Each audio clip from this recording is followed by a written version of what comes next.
दोस्तों आज हम बात करने वाले हैं डिसैलिनेशन प्लांट्स को लेकर जिन पर आने वाले दिनों के अंदर ईरान अटैक कर सकता है एंड इसका क्या यहाँ पर इम्पैक्ट रहेगा US stock market S&P 500 and crypto के ऊपर उस बारे में बात करेंगे। जैसा कि लास्ट कुछ दिनों के अंदर हम देख रहे हैं जहाँ पर ईरान अपनी नेबर कंट्रीज़ के ऊपर हमें अटैक करता हुआ नजर आ रहा है। और इसी टाइम के दौरान अगर हम क्रूड ऑयल की बात करते हैं या अगर हम एनर्जी की प्राइसेस को देखते हैं जिनके अंदर हमें स्पाइक देखने मिल रहा है। और एक बात का ध्यान रखें, जब भी यहाँ पर natural gas and crude oil के अंदर हमें स्पाइक देखने मिला है या मिलेगा तो उसका सबसे पहले हमें नेगेटिव इम्पैक्ट देखने मिलता है यूएस इकोनॉमी के अंदर। अगर हम 2022 की बात करते हैं जिस टाइम पर हमें रशिया यूक्रेन की वॉर देखने मिली थी, उस टाइम के दौरान जब क्रूड ऑयल की सप्लाई के अंदर सप्लाई शॉक देखने मिला था वर्ल्ड वाइड लेवल के ऊपर, तो सबसे पहले इसका नेगेटिव इम्पैक्ट आया था यूएस के अंदर। यूएस के अंदर इन्फ्लेशन के अंदर हमें इंक्रीमेंट मिलना शुरू हुआ और जब इन्फ्लेशन बढ़ना शुरू हुई तो इस वजह से यहाँ पर फेडरल रिजर्व ने रेट को हाइक करना शुरू किया जिससे कि वो इन्फ्लेशन को कंट्रोल कर सकें।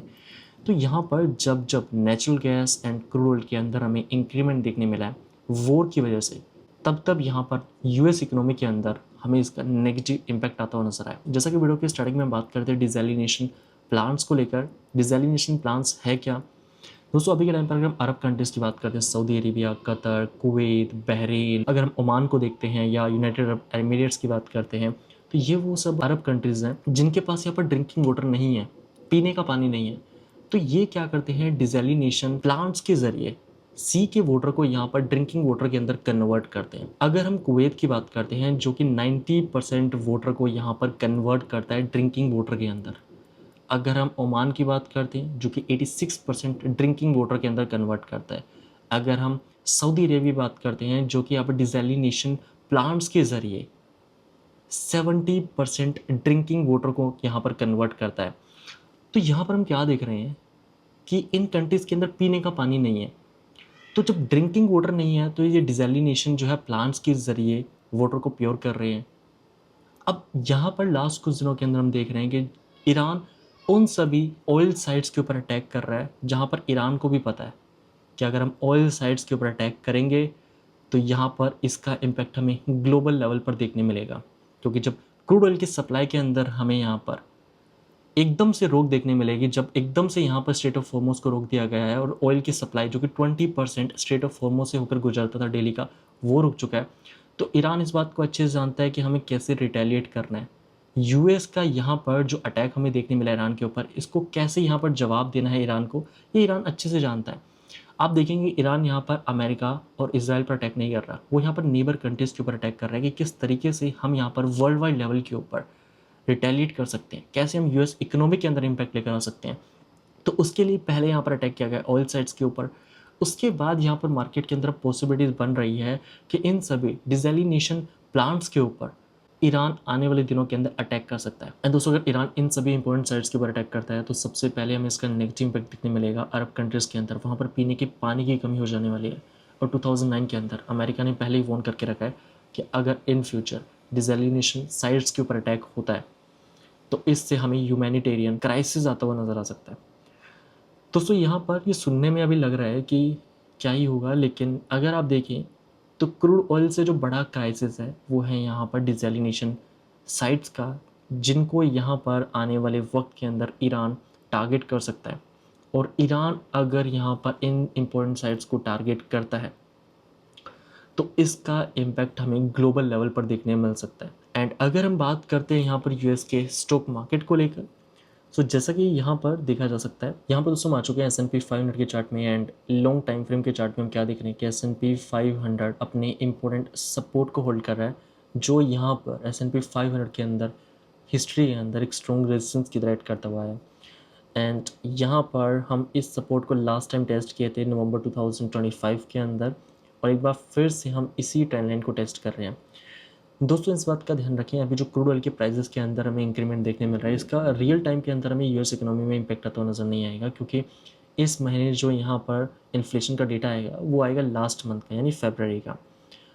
तो यहाँ पर हमें फरवरी का जो डेटा है वो मिलेगा नेक्स्ट मंथ, यानी अगर हम फरवरी के लास्ट वीक की बात करते हैं जब से वॉर स्टार्ट हुई है मार्च के फर्स्ट वीक में, तो ये मार्च का डेटा आएगा अप्रैल के अंदर। उस टाइम पर हमें यहाँ पर पता लगेगा यूएस के अंदर इन्फ्लेशन के अंदर क्या हमें यहाँ पर सिचुएशन देखने मिल रही है।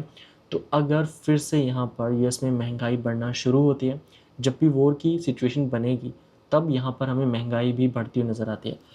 अब यहाँ पर दोस्तों हम क्या देख रहे हैं, अगर हम यूएस के स्टॉक मार्केट के अंदर 2020 में देखें, जिस टाइम पर हमें कोविड का क्रैश दिखने मिला था, इस टाइम के दौरान अगर हम फिबोनाची के अंदर 50% रिट्रेसमेंट लेवल को देखें, जब यहाँ पर हमें लॉन्ग टाइम फ्रेम के ट्रेंड लाइन से रिजेक्शन देखने मिला था, तो रिजेक्शन के बाद मार्केट को कहाँ से सपोर्ट मिला, फिबोनाची के 50% रिट्रेसमेंट लेवल से। और अगर हम यहाँ पर मेज़र करें तो लगभग हमें S&P 500 में 28% का करेक्शन देखने मिला था। ये हम लोस को हाई से जब मेज़र कर रहे हैं, तो जहाँ पर अपने पास 50% रिट्रेसमेंट लेवल निकल कर आ रहा है, वहाँ से मार्केट के अंदर हमें बाउंस देखने मिला था, और यही 50% रिट्रेसमेंट लेवल जो है वो मार्केट के लिए बॉटम का सिग्नल था। अगर हम यहाँ पर 2022 के बॉटम को लेकर चलते हैं, और अगर हम यहाँ पर 2025 के अंदर जिस टाइम पर हमें रिजेक्शन देखने मिला था लॉन्ग टाइम फ्रेम के ट्रेंड लाइन से, वहाँ तक अगर मेज़र करें तो अपने पास जो 50% रिट्रेसमेंट लेवल है वो यहाँ पर निकल कर आता है 4800 के अराउंड। और हम क्या देखते हैं कि जब मार्केट के अंदर हमें रिजेक्शन मिला तो मार्केट ने कहाँ पर बॉटम कंफर्म किया, फिबोनाची के 50% रिट्रेसमेंट लेवल के ऊपर, और इसी लेवल से हमें मार्केट के अंदर रिकवरी देखने मिली। और अगर हम करंट सिचुएशन की बात करते हैं, तो अगर हम प्रीवियस लोज को हाइज तक मेज़र करें, तो अगर यहाँ पर S&P 500 अपने लॉन्ग टाइम फ्रेम के सपोर्ट ट्रेंड को नीचे की तरफ ब्रेक कर देता है, तो यहाँ पर S&P 500 अपने 50% रिट्रेसमेंट लेवल को टेस्ट करने के लिए जा सकता है। और अगर हम करंट लेवल से मेज़र करते हैं तो ये करेक्शन बनता है 13% के अराउंड। अब यहाँ पर दोस्तों बात आती है क्रिप्टो को लेकर कि बिटकॉइन के अंदर हमें क्या फर्दर करेक्शन देखने मिलेगा, तो इसके बारे में हम यहाँ पर टेलीग्राम पर आपके शेयर कर रहे हैं इस चार्ट को लेकर, जहाँ पर 2024 के अंदर बिटकॉइन टॉप करता है। इस रेजिस्टेंस से हम बार बार रिजेक्ट होते हैं। जब ये रेजिस्टेंस ब्रेक होता है $73,000 का, मार्केट के अंदर हमें लोकल टॉप देखने मिलता है, जिसके बाद मार्केट के अंदर हमें करेक्शन मिलता है। उस करेक्शन के टाइम पर मार्केट अपने प्रीवियस रेजिस्टेंस को सपोर्ट कंफर्म करने के लिए आता है। हम सपोर्ट से बाउंस करते हैं और फिर से जब हम सपोर्ट पर आते हैं तो इस बार हम सपोर्ट को होल्ड नहीं कर पाते और मार्केट अपने सपोर्ट को ब्रेक कर देता है। अब यहाँ पर फिर से इस बात का ध्यान रखें, जो पहले मार्केट के लिए स्ट्रॉन्ग रेजिस्टेंस था, अभी यहाँ पर प्राइस के लिए फिर से रेजिस्टेंस क्रिएट करेगा। और अभी हाल ही के अंदर जो हमें बिटकॉइन के अंदर $74,000 का लेवल देखने मिला है लास्ट 48 आवर्स के अंदर, इस टाइम के दौरान भी हम क्या देख रहे हैं कि मार्केट $74,000 के लेवल से ही हमें रिजेक्ट करता नजर आ रहा है। ये वो स्ट्रॉन्ग रेजिस्टेंस एरिया है जिसका ब्रेक करना बिटकॉइन के लिए ज़रूरी है। अगर बिटकॉइन इस रेंज को फिर से रिक्लेम कर लेता है, तब हम कह सकते हैं कि बिटकॉइन के अंदर फर्दर रिकवरी देख सकते हैं। लेकिन अगर ये रेंज यहाँ पर बिटकॉइन ब्रेक नहीं करता है 73 से $74,000 की, तो बिटकॉइन के अंदर ये एक स्ट्रॉन्ग रेजिस्टेंस रह सकता है, ये बेरिश रिटेस्ट रह सकता है बिटकॉइन के लिए फर्दर यहाँ पर करेक्शन के लिए। और करेक्शन कहाँ तक आ सकता है, तो यहाँ पर ध्यान रखें बिटकॉइन के अंदर जो मैक्स पेन हम देख सकते हैं वो 52 से $54,000 के ऊपर, जहाँ पर अपने पास इंपॉर्टेंट लेवल्स निकल कर आ रहे हैं। चाहे हम गोल्डसिन चैनल की बात करें या फिर अगर हम बिटकॉइन के इलेक्ट्रिकल कॉस्ट की बात करते हैं, तो ये एक इंपॉर्टेंट लेवल है बिटकॉइन के लिए। इस लेवल पर अपनी नज़र रखें। और अगर यूएस के स्टॉक मार्केट के अंदर हमें करेक्शन मिलता है शॉर्ट टाइम फ्रेम का, तो बिटकॉइन के ऊपर भी हमें यहाँ पर शॉर्ट टाइम फ्रेम का करेक्शन देखने मिल सकता है।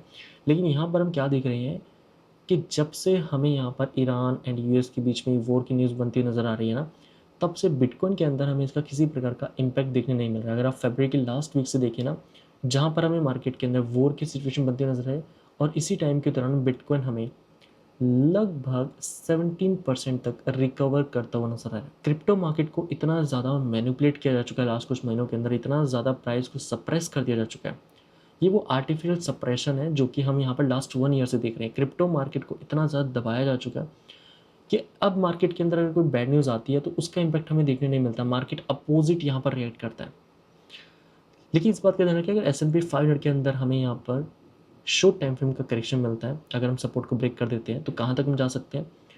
इस टाइम के दौरान बिटकॉइन क्रिप्टो मार्केट के अंदर शॉर्ट टाइम फ्रेम का ये वो करेक्शन है जहाँ पर अगर आपका टारगेट लॉन्ग टर्म का है, मिड टर्म का है, तो आप बिटकॉइन को यहाँ पर $60,000-50,000 की रेंज के अंदर एक्यूमुलेट कर सकते हैं। और ध्यान रखें, ये मैटर नहीं करेगा लॉन्ग टर्म के अंदर कि आपने बिटकॉइन को $50,000 के ऊपर खरीदा है या 65,000 $68,000, बिकॉज यहाँ पर जिस प्रकार से हमें 2022 के अंदर बॉटम देखने मिला था, तो $15,000 के ऊपर लोगों को यहाँ पर बिटकॉइन महंगा लग रहा था।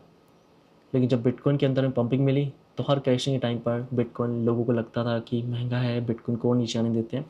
तो बिटकॉइन को अगर आप बाय करना चाहते हैं तो आपका टारगेट अगर लॉन्ग टर्म का है तो 10-20 हज़ार डॉलर का यहाँ पर मैटर नहीं करता कि बिटकॉइन आप 50 पे खरीदें या 60 पे खरीदें, राइट। और अगर आपने क्वालिटी ऑल्ट कॉइन्स को होल्ड करके रखा है तो अपनी पोजिशंस को बनाकर रखें, किसी भी शिट कॉइन के अंदर इन्वेस्टेड नहीं रहे। अगर आप क्वालिटी के टॉप 30 टॉप 50 के कॉइन्स में भी आना, अगर आज के 50 60 70% डाउन है तो उन्हें होल्ड करके रखें। लेकिन अगर आपके पोर्टफोलियो में शिट कॉइन्स हैं तो इस बात की उम्मीद मत रखें कि आपका पोर्टफोलियो फिर से रिकवर होगा। बाकी दोस्तों आपका क्या ओपिनियन है कमेंट करके जरूर बताएं। बाकी मैं मिलता हूं आपसे नेक्स्ट वीडियो में, तब तक के लिए जय हिंद, वंदे मातरम।